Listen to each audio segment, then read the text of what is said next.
Well, Kearis, what's it like to be back in Indy where y'all won that championship 2 years ago? Yes, sir. It's a blessing to be back for one, but this time not really much playing for a championship, but more so representing myself and the University of Georgia, but at the same time I'm here to handle business and ready to get this thing on the way.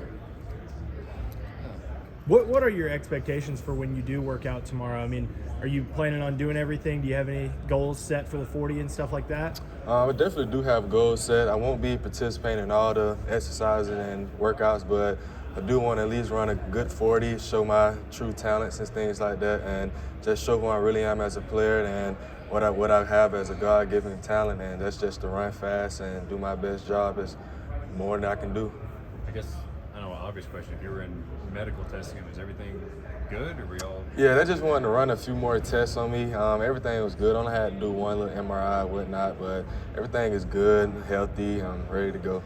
What are you hoping to prove to teams, show you can do?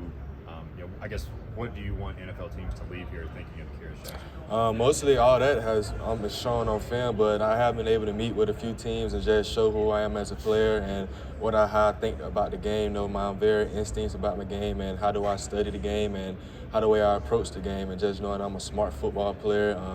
On film, they see that I'm tough, I'm physical, but I'm also smart as well, and I feel like I've been able to show that in the interviews and just show, like I said, who I'm as a player and how the way I attack the game and how well Georgia has prepared me for moments like this and how the way I can sit in front of me, explain the whole defense, explain the whole offense with no hiccups and just be confident about my word and what I've learned over the past 5 years at Georgia. You say the film speaks for itself. If you were going to turn the tape on from one game during your time at Georgia, what would that one game be to show teams your skill set? I'd say Auburn back in 2020, but if we can go by games by this year, I'd say the Mississippi State game or either the Ohio State game. Just being the type of player that's always accountable for.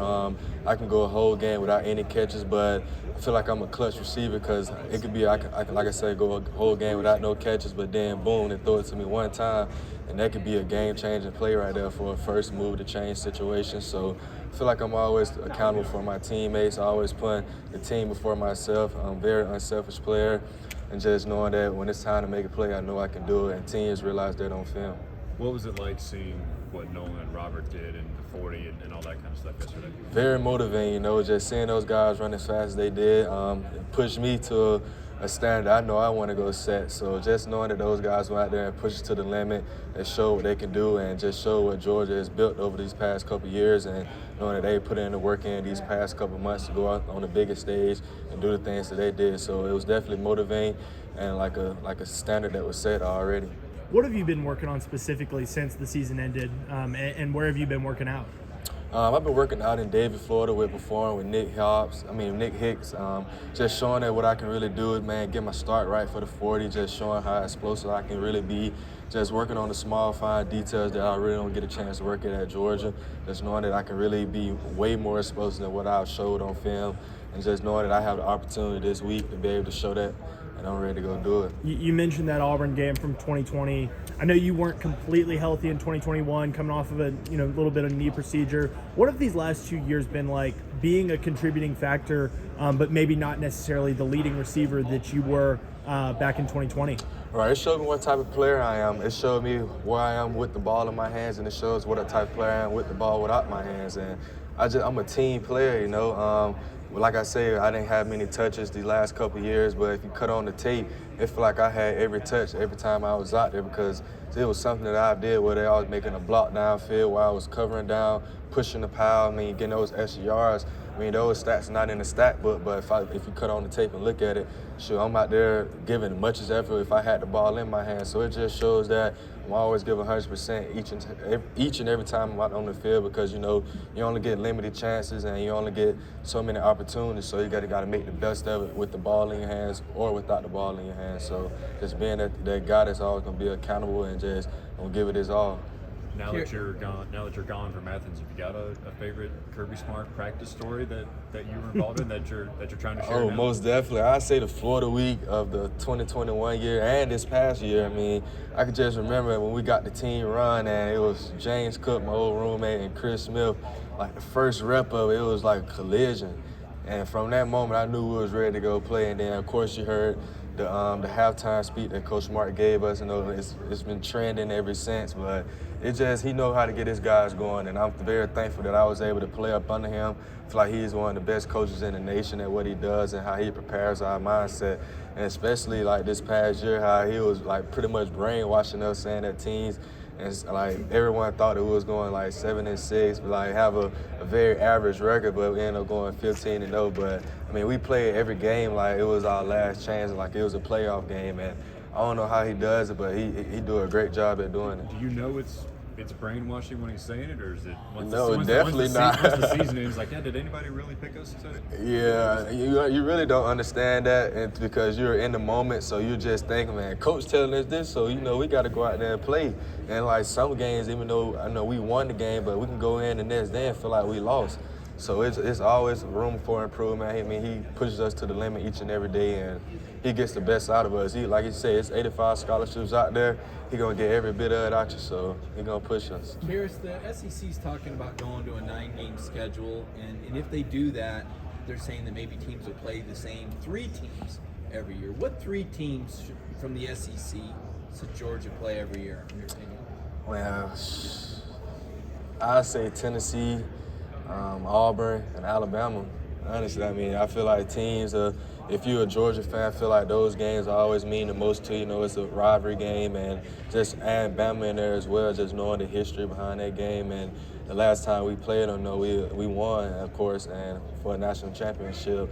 So I feel like those 3 games there would be like stone-setting opportunities that fans will only like, but the players will like as well, because you know we like going against the best of the best, and not saying the other teams are not capable of doing that. It's just the rivalry and the history behind those 3 teams. Coach Smart has talked about the advantages of maybe having the game with Florida back in Athens. Would you like to see that in the future? Yeah, that would be a dangerous sight to see. I mean, from a fan's standpoint, I mean, I can only imagine how it would be in the stadium and just knowing that. But honestly, I like playing in Jacksonville, having a split 50-50 is always a different atmosphere.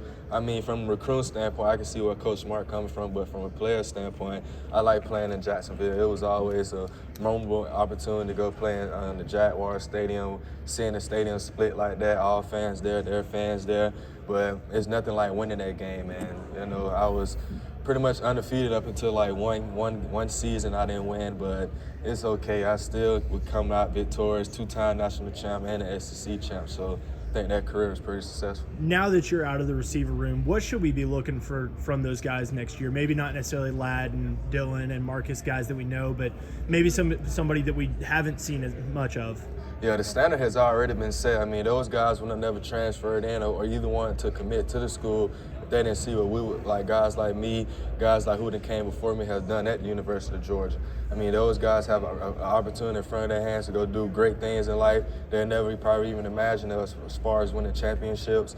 And just being on a team that's like that, it'll prepare you for the next level as well. Just the coaching staff going to always prepare you. The strength coach is going to always prepare you.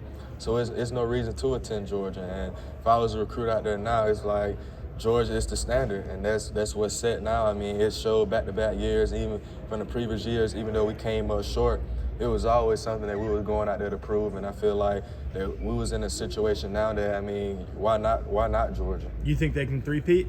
I believe so. I mean, that team last year was young, and they knew what it took to get there. So I feel like they got the same guys with an addition to some early enrollees and some transfers that come in that can help out as long as they play as a team and know the standard, and the standard has already been set. They'll be fine. If the 2021 team played the 2022 team, who wins? What would be the score? Who wins? Who will win?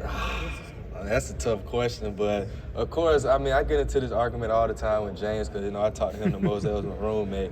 I say, man, we set the standard. We beat man. I was like, but we went 15-0. So I always say 15-0 versus 14-1. So I mean, but in my heart, I say the 2021 team. Thanks. Kearis, how's go ahead. Yeah, go ahead. You got one. All right. Kearis, how does it feel back to be back in Indy? It feels great, you know. Not as cold as it was when we first came in January a couple years ago, but it feels great to be back. I know where I'm at. I know the atmosphere here. But like I said, I'm here for a business interview, and I'm here to go earn me a job. Speaking of your interview, you got held up medicals, everything good? Everything good, yes sir. Everything is fine.